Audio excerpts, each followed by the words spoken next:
దేవునికి మహిమ కలుగును గాక. వీక్షిస్తున్న మీ అందరికీ ప్రభు యేసు నామములో శుభాలు, వందనాలు. వాక్య ధ్యానంలోనికి వెళ్దాం. మనము మన జీవితంలో చాలా విషయాలు జరుగుతూ ఉంటాయి. కొన్ని అనుకున్నవి మంచి జరుగుతూ ఉంటాయి. కొన్ని మన జీవితంలో అనుకోకుండా పరిస్థితులను బట్టి మనకు అనుకూలంగా జరగవు, కష్టమో నష్టమో వస్తూ ఉంటాయి. మనకు జరిగిన వాటిని, సామెతలో ఒక మాట ఉంది, ఏదైనా జరిగిన వాటిని మాటి మాటికి తలంచువాడు మిత్రభేదము పుట్టించునని. నిజమే, మనకు మనమే మిత్రభేదం పుట్టించుకుంటాం. మనకు మనమే శత్రుత్వం, మనమే బాధపడిపోతూ ఉంటాం. అయ్యో అలా చేసి ఉండకపోతే ఎంత బాగుండునో కదా అనుకుంటూ ఉంటాం.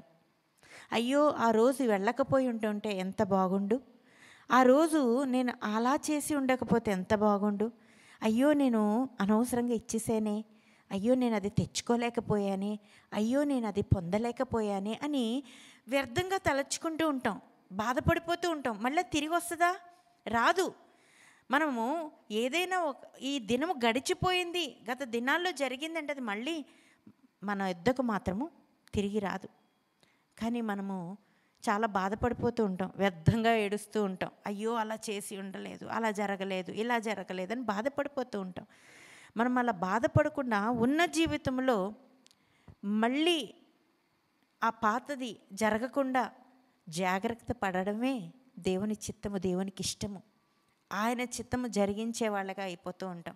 ఆనాడే నేను భక్తిలోకి వచ్చేసి ఉంటే బాగుండు, ఎప్పుడో రక్షింపబడి ఉంటే నేను ఇంకా ఎంత తెలుసుకుందనో.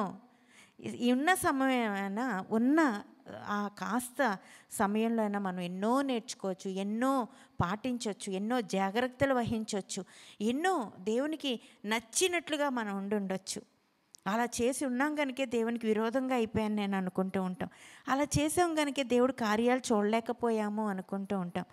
ఇంకా ఆ జరిగిపోయిన దాన్ని అసలు ఎత్తొద్దండి. వ్యర్థంగా మనం ఉన్న జీవితంలో చక్కగా జీవించడానికి ప్రయత్నం చేద్దాం. వ్యర్థంగా జీవించొద్దు. ఎందుకు జీవిస్తున్నాము అనేది గమనించుకొని జీవించాలి.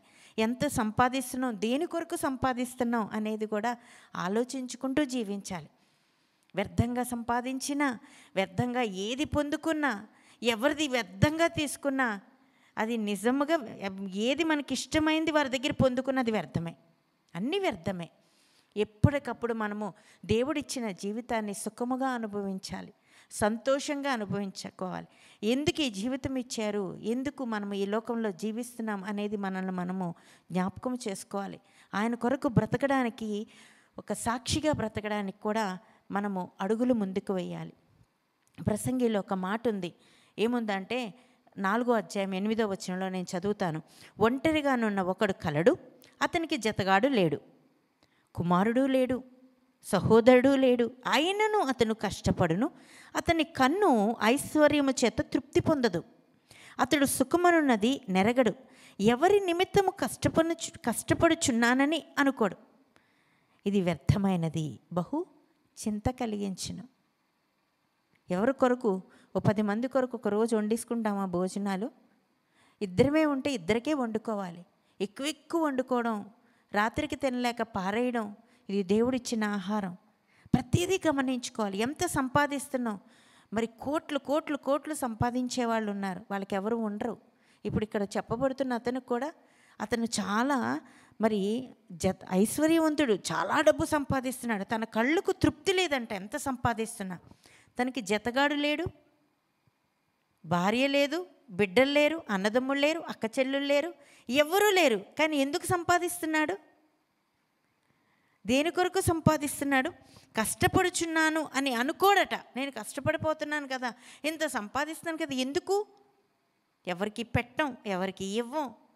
ఈ జీవితం వ్యర్థమే కదా, అంతా వ్యర్థమే.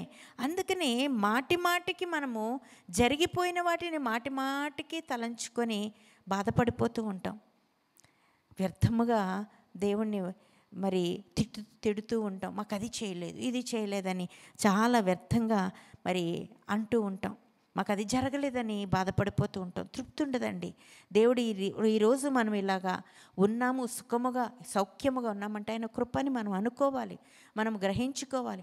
నాకు అది జరగలేదు, నేను ఇది పొందలేకపోయాను, నేను అది తినలేకపోయాను, నేను ఇలా అయిపోయాను, నేను అలా అయిపోయాను అని బాధపడకూడదు. వెనుకున్న వాటిని మరిచి అన్నారు.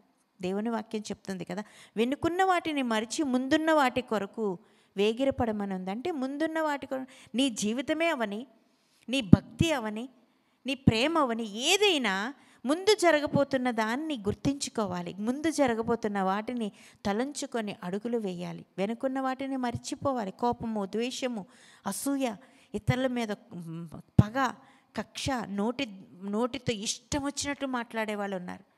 మేము సేవకులం అంటారు, కానీ తిరిగి తోటి సేవకులను, తోటి సహోదరులను, తోటి అన్నదమ్ములను భయంకరంగా మాట్లాడే వాళ్ళు ఉన్నారు. ఇలాగా మరి నిజముగా వ్యర్థముగా ఈరోజు జీవించేవారు ఉన్నారు. యేసుప్రభుతోనే ఉన్నారు ఇస్కరియోతు యూదా. యేసుతోనే నడుస్తున్నారు. యేసుప్రభు వారు చేస్తున్న అద్భుత కార్యాలు చూస్తూనే ఉన్నాడు.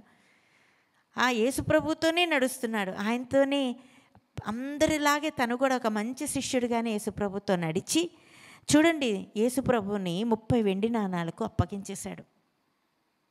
30 వెండి నాణాలకు అప్పగించేసి శాస్త్రులు, పరిసయ్యులు వీళ్ళందరూ ఎదురు చూస్తున్నారు, ఎప్పుడు యేసుని అప్పగించేద్దామా అని.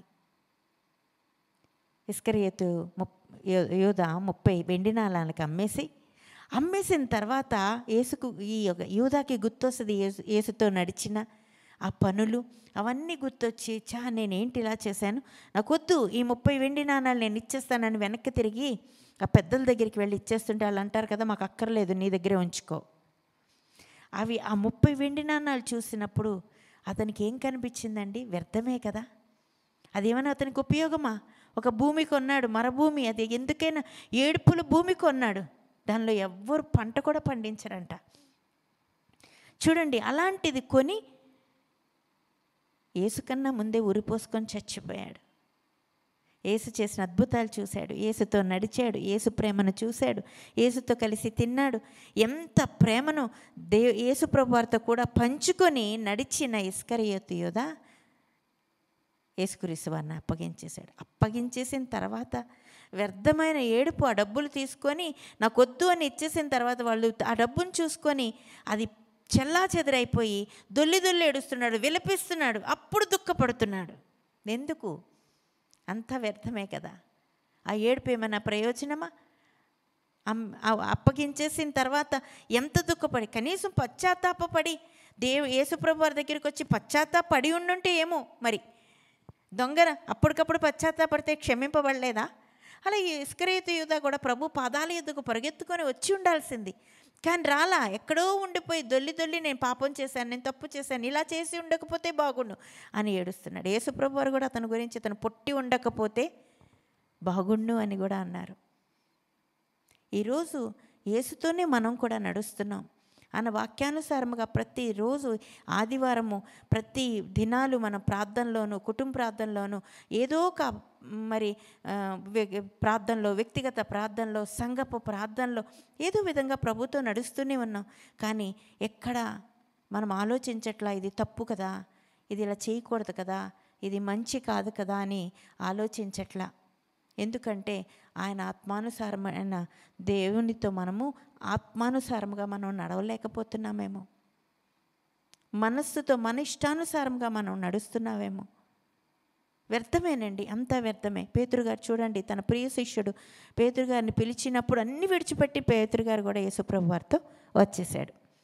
యేసుప్రభు వారు చేసిన అద్భుతాలతో పాటు ఆయన కూడా అనేక కార్యాలు చేయడానికి యేసుప్రభు వారితోనే ఉన్నారు, యేసుప్రభు వారితోనే తిరిగాడు. నేను ఎంతో ప్రేమిస్తున్నాను యేసయ్యా మిమ్మల్ని అంటాడు. అయితే నా విషయంలో మీరు అభ్యంతరపడతారు కదా అంటారు యేసుప్రభు వారు ఒక సమయంలో. అంటే అభ్యంతరమా? ఎవరు అభ్యంతరం పడతారో పడరో, నేనైతే అభ్యంతరపడను, నేనైతే మీ కొరకు చచ్చిపోతాను. మనం అలాగే అంటాం కదండి. నేను యేసుప్రభు కొరకు చచ్చిన ఎలాగైనా ఆయన కొరకు నిలబడిపోతాను. ఎలాంటి విషయంలో అయినా ఎంతమంది వచ్చి నీ బైబిల్ తీసే, నిన్ను ఊరేసేస్తాను, నిన్ను చంపేస్తావు అన్నా నేను యేసుప్రభుని మాత్రం వదలను అంటాం. అలా మాట్లాడతామండి మనం. అదే వచ్చి నువ్వు యేసుప్రభుని నమ్ముకున్నావు కదా, నీకు రేషన్ లేదంటే, మాకు యేసుప్రభు మాకు తెలియదండి, మేము ఎప్పుడు చూడలేదండి, అసలు యేసుప్రభునే చూడలేదు, అసలు ఆయన గురించే మాకు తెలియదు అంటాం మనం కదా. ఈరోజు అలాగన్నీ బిడ్డలుగా మనం ఉంటున్నామేమో జ్ఞాపకం చేసుకోండి. చాలా ధైర్యంగా చెప్పేస్తాం, మేము నిలబడిపోతాం యేసుప్రభు కొరకు, మేము అలా నిలబడిపోతాం, యేసుప్రభు సాక్షులుగా ఉండిపోతాం అంటాం. నిజంగా ఉంటున్నామా? నిజంగా ఉండగలమా? పేతురు, నేను అభ్యంతరమే చెప్పను, అసలు నీ కొరకు నేను చచ్చిపోతాను అంటాడు. చావనైనా చస్తాను కానీ నువ్వెవరు, నేను నీ విషయంలో నేను ఎలాంటి అభ్యంతరం చెప్పను అంటాడు. అదే రాత్రి సమయాన్ని యేసుప్రభువుని అప్పగించినప్పుడు, అదే దినాల్లో యేసుప్రభువుని అప్పగిస్తున్నప్పుడు అక్కడ అంటారు కదా సైనికులు, ఒక చిన్న పిల్ల, అందరూ అంటారు కదా, నువ్వు యేసుతో ఉన్నవాడివే కదా, నువ్వు యేసుతో ఉన్న మనిషిలాగే ఉన్నావే అంటే ఏమంటాడండి? యేసు ఎవరో నాకు తెలియదు. అబ్బే నేనా? నాకు తెలియదు, అసలు నాకు యేసు ఎవరో తెలియదు. అప్పుడు అంటాడు కదా యేసుప్రభు, నువ్వు అలా ముమ్మార్లు అన్నప్పుడు కోడికి వస్తుందని, నాకు తెలియదు అనగానే కోడికి వస్తుంది. ఎంత పశ్చాత్తాపడతాడండి, ఎంత ఏడుస్తాడు. అప్పుడు వరకు ప్రభుతో నడిచిన పేతురు ఏం చేస్తాడండి? నాకు తెలియదు యేసెవరో అనేస్తాడు. ఈరోజు నువ్వు నేను అలా ఉంటున్నామేమో.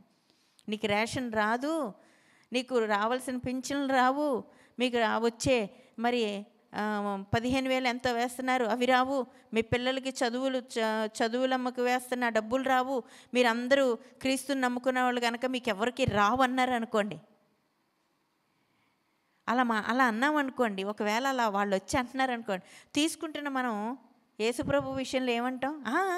అలాగే అసలు మాకు యేసుప్రభు ఎప్పుడు మేము చూడలేదు, ఆయన్ని మాకు తెలియదు, మేము అసలు బైబిల్ పడి మేము చర్చికి వెళ్ళాం, మా కులమే వేరు, మా మతమే వేరు, మా దారే వేరు, ఇలాగే చెప్పేస్తామండి. మీ దగ్గరికి వస్తే తెలుస్తుంది, మీ దగ్గరికి వస్తే నిలబడినప్పుడు తెలుస్తుంది అవునా కాదా అనేది. మిమ్మల్ని మీరే పరీక్షించుకోండి. ఎన్ని చోట్ల ఆయన నమ్మేస్తున్నామో మనం. ఒక పండగలకి ఫంక్షన్లకి వెళ్ళినప్పుడు ప్రభు కొరకు నేను బొట్టు తీసేస్తాను, అసలు మనల్ని ఎవరు తీయమల్లా, కానీ మనం బొట్టులు తీసేస్తాం, వస్తువులు తీసేస్తాం.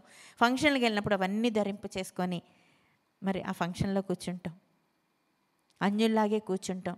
అన్యులు పండగలు చేసుకుంటుంటే వాళ్ళ ఇంటికి వెళ్ళి సంబరాలు చేసుకుంటూ ఉంటాం.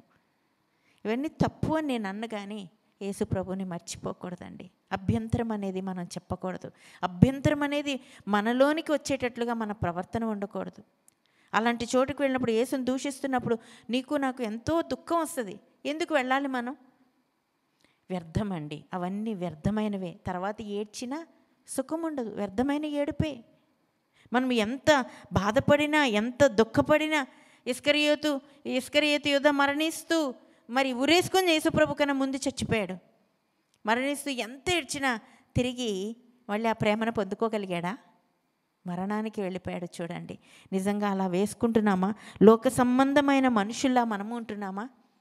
చాలా జాగ్రత్త అండి. వెనుకున్న వాటిని మర్చిపోవాలి, కోపాలు మర్చిపోవాలి, అసూయలు మర్చిపోవాలి, ద్వేషాలు మర్చిపోవాలి, కానీ ప్రభు ప్రేమను మాత్రం మర్చిపోకూడదు, ప్రభు ప్రేమను మాత్రం విడిచిపెట్టకూడదు.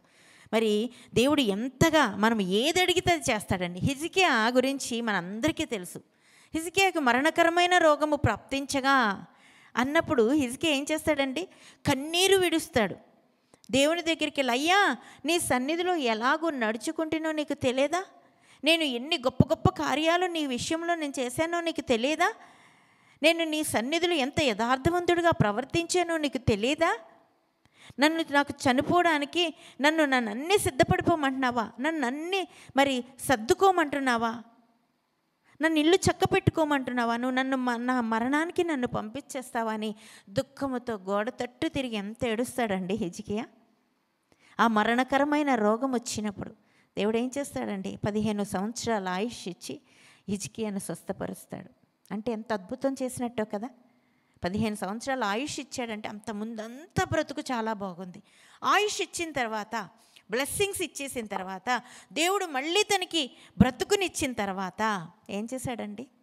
బబులోనీయులు వస్తే వాళ్ళందరికీ తనకున్న సమస్తాన్ని చూపించుకున్నాడు. యెషయా ప్రవక్త అంటున్నాడు కదా, ఎవరు వచ్చారు అంటే బబులోనీయులు. మహారాజు వచ్చాడు, బబులోనీయులు రాజులు వచ్చారు, వారి సంబంధికులు వచ్చారు. వారు వచ్చినప్పుడు నేను ఏదీ దాచకుండా అన్నీ చూపించాను. నా దగ్గర ఉన్న వెండి బంగారములు, మరి గంధముతో చేసిన సుగంధ ద్రవ్యాలను, నాకున్న ఇంకేమి చూపించాడో తెలుసా అండి? నాకున్న మరి సమస్తము, మరి ఏముందో రాజ్యములో ఏది మిగల్చకుండా నేను సమస్తాన్ని నేను వారికి చూపించాను. యుద్ధానికి సిద్ధపడే సామగ్రిని, యుద్ధానికి ఉన్న వీరులను వాళ్ళందరినీ చూపించుకున్నాను. అవన్నీ చూశారు వీళ్ళు. అంటే అప్పుడు ప్రవక్త అంటున్నాడు, యెషయా ప్రవక్త అంటున్నాడు కదా, నువ్వు ఇవన్నీ చూపించావు. నీ పితరులు సంపాదించిన దాని దగ్గర నుండి ఇప్పటి వరకు నువ్వు ఎంత సంపాదించుకున్నావో, ఎంత పొందుకున్నావో వాటన్నిటినీ వాళ్ళ ఆ బబులోనీలు వచ్చి కొల్లగొట్టుకొని పోతారు. అంతేకాదు నీకు కడుపున పుట్టిన నీ పిల్లలను వారి రాజ్యంలోనికి తీసుకొని వెళ్ళిపోయి నపుంసకుల్ని చేసేస్తారు.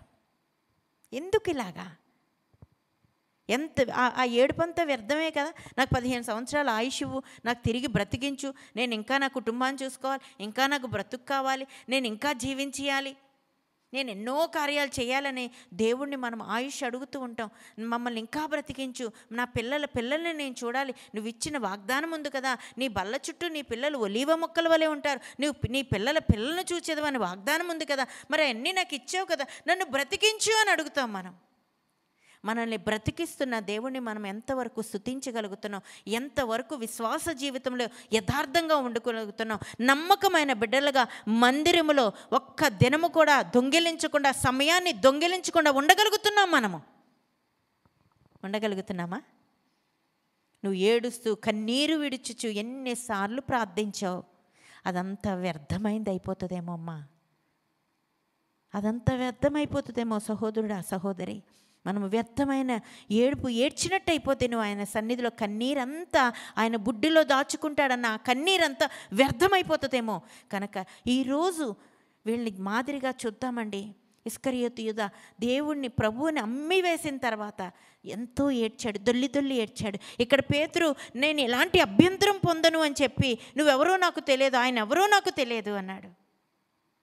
ఇక్కడ హిజ్కియాకు 15 సంవత్సరాలు తిరిగి మరణకరమైన రోగము ప్రాప్తించగా అన్నప్పుడు, పెద్ద రోగం వచ్చినప్పుడు దేవుడి సన్నిధిలో గోడ తట్టు తిరిగి నాకు ఆయుష్ కావాలని ఏడ్చి పొందుకొని ఏం చేశాడండి, దేవునికి కనీసము ఆయన గణపరచలేదు, ఆయన మహిమపరచలేదు. నాకు ప్రభు ఇంత ఆయుష్ ఇచ్చాడు, నన్ను తిరిగి బ్రతికించాడు అని ఆ బబులోనీలకు చెప్పలేదు, కృతజ్ఞత చూపించలేదు దేవుడి పక్షాన. ఈరోజు వీళ్ళు ముగ్గురు జీవితాలను చూసాం. నువ్వు నేను ఎలాగుంటున్నావు? మనం ఎప్పటికప్పుడు ప్రతి క్షణము ప్రతిరోజు మనం జ్ఞాపకం చేసుకోవాలి.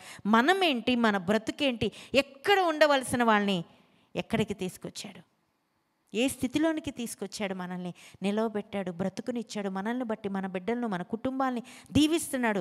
కృతజ్ఞత కలిగి జీవిద్దాం. అన్నీ పోగొట్టుకున్న వారి వలె వీరికి మళ్ళీ మనముండి వ్యర్థమైన ఏడుపు మనము ఏడవద్దు. దేవుని సన్నిధిలో మంచిగా పొందుకొని ఆయన రాజ్యాన్ని పొందుకునేంత నీతిగా యథార్థముగా జీవిద్దాం. దేవుడి మాటలు మన వినికిల్లో దీవించి ఆశీర్వదించునుగాక. God bless you all. ప్రేమగల తండ్రి, విన్న బిడ్డలందరినీ నాయన జ్ఞాపకం చేసుకోండి అయ్యా. మా జీవితాల్లో ఏది వ్యర్థముగా ఉండకూడదయ్యా, నీ ప్రేమ వ్యర్థం కాకూడదు. నువ్వు చూపించిన ఆదరణ, నీవు మా ఎడల చూపిస్తున్న ప్రేమ అనురాగాలు, మాకెన్నో కార్యాలు చేస్తున్నావు, అవేవి వ్యర్థముగా ఉండకూడదు. మేము కృతజ్ఞత కలిగిన వారి వలె ఉండి ఆ వ్యర్థమైన ఏడుపులు ఏడవకుండా నీ సన్నిధిలో నీతిగా ఉంటూ నీ రాజ్యాన్ని పొందుకొని సంతోషకరమైన జీవితాలు పొందుకునే భాగ్యం ఇవ్వమని రక్షకుడైన యేసు నామమున అడిగి పొందుకొంచున్నాము తండ్రి. Amen. God bless you all.